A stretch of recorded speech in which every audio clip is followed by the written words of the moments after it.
5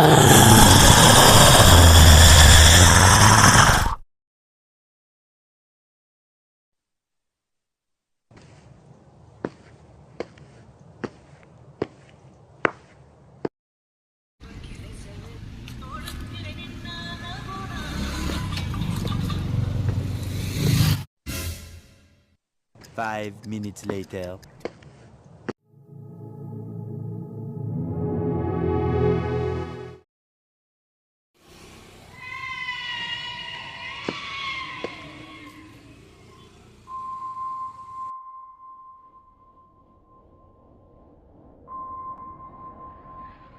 ಇವನು ಯಾಕೆ ನನ್ನನ್ನು ನೋಡ್ತವನೆ?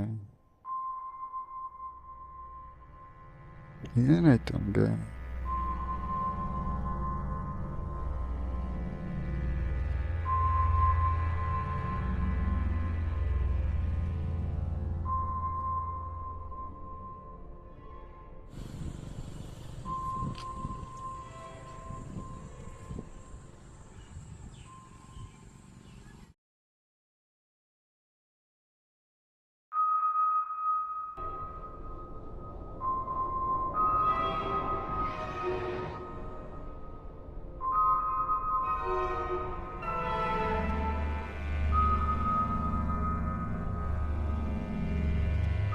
ಸಂಜೆಯಿಂದ ನಮ್ಮ ಬೇಬಿ ಕಾಲೇ ಮಾಡಿಲ್ಲ.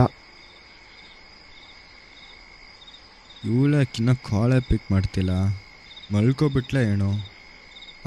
ಹಲೋ, ಓ ಬೇಬಿ, ಸರಿ ಬಿಡು, ನಂಗೆ ಯಾಕೆ ಇವತ್ತು ನಿದ್ದೆನೇ ಬರ್ತಿಲ್ಲ ಅಪ್ಪ.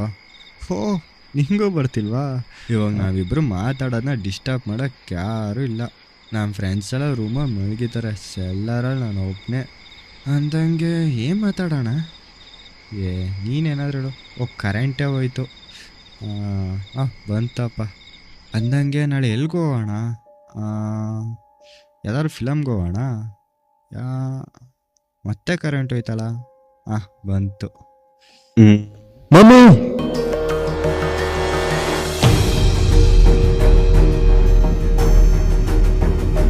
ಏಯ್, ಯಾರ ನೀನು?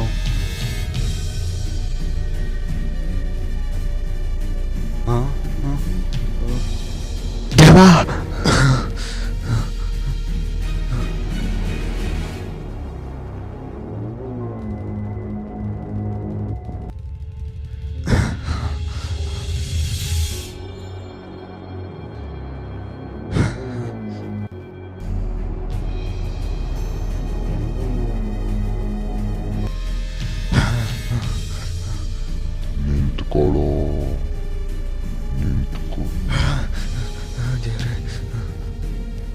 ನೀನ್ ಬರ್ತೀಯಾ ಇಲ್ಲ ನಾನೇ ಬರ್ನ?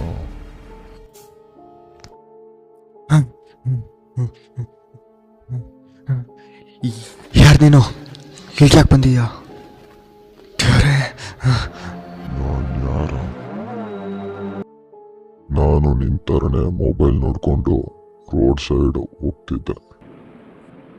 ಆವತ್ತು ನನಗೆ ಆಕ್ಸಿಡೆಂಟ್ ಆಯಿತು. ಅಲ್ಲೇ ಒದ್ದಾಡ್ತಿದ್ದೆ.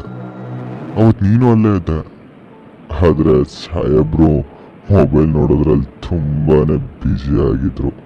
ನನ್ನ ಕಡೆ ನೋಡೇ ಇಲ್ಲ. ಸಾರಿ, ಅದು ನನಗೆ ಗೊತ್ತಿಲ್ಲ ಹಂಗಾಗಿದ್ದು. ಪ್ಲೀಸ್ ಪ್ಲೀಸ್ ನನ್ನ ಬಿಟ್ಬಿಡು ಪ್ಲೀಸ್. ಏನೋ ಬಿಟ್ಬಿಡ್ಬೇಕಾ?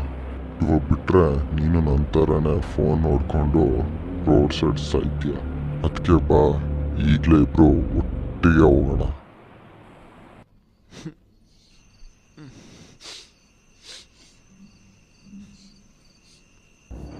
ಸರಿ, ಇನ್ಯಾವತ್ತೂ ನಾ ಮಾಡಿದ ತಪ್ಪನ್ನ ನೀನು ಮಾಡಕ್ಕೆ ಹೋಗೋಣ. ಲೇಟ್ ಆಯಿತು, ಮಲ್ಕೋ ಹೋಗು.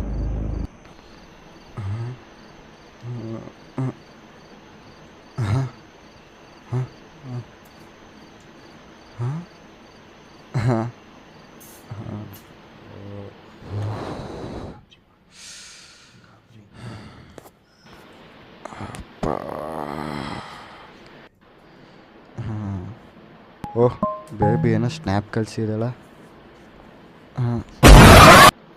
ನೋಡಿದ್ರಲ್ಲ, ನಮ್ಮ ಭಾರತ ದೇಶದಲ್ಲಿ ಪ್ರತಿ ವರ್ಷ ಈ ಆಕ್ಸಿಡೆಂಟ್ನಿಂದ 3,200 ಜನ ಸಾವನ್ನಪ್ತಿದ್ದಾರೆ. ಈ ಮೊಬೈಲ್ನಿಂದ ಸೈಬರ್ ಕ್ರೈಮ್, ಹಾಗೂ ಆಕ್ಸಿಡೆಂಟ್ಗಳು ದಿನೇ ದಿನೇ ಜಾಸ್ತಿ ಆಗ್ತಿದೆ. ಹ್ಯುಮ್ಯಾನಿಟಿ ಹಾಗೂ ಹೆಲ್ಪಿಂಗ್ ನೇಚರ್ ಬರೀ ರೀಲ್ಸ್ಗೆ ಸೀಮಿತ ಆಗಿದೆ ಹೊರತು ಯಾವುದು ರಿಯಾಲಿಟಿಗೆ ಬರ್ತಿಲ್ಲ. ಆಕ್ಸಿಡೆಂಟ್ ಆದರೆ ಎಲ್ಲ ತಮ್ಮ ಮೊಬೈಲ್ಗಳಿಂದ ವಿಡಿಯೋ ಮಾಡ್ತಾರೆ ಹೊರತು ಹೆಲ್ಪ್ಗೋಸ್ಕರ ಯಾರೂ ಬರೋದಿಲ್ಲ. ಹಾಗಾಗಿ ಮೊಬೈಲ್ನ ಮಿತವಾಗಿ ಬಳಸಿ. ಇಲ್ಲ, ನಾನು